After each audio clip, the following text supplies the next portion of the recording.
Greetings. In this video, I want to show you how to do a full factory reset on any Midland weather radio, and it's fairly simple to do. So you may either have it plugged into the wall or you may have 3 AAA batteries in it.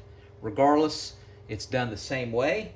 So what we're going to do is first going to unplug it from the wall or just unplug it from the device itself.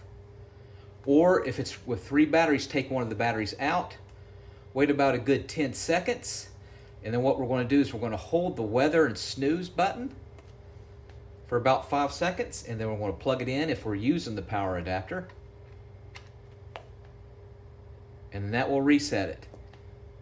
Also, if you don't have a power adapter and it's the 3rd battery, go ahead and put in, hold down the snooze button, put in the 3rd battery, and then that should reset it.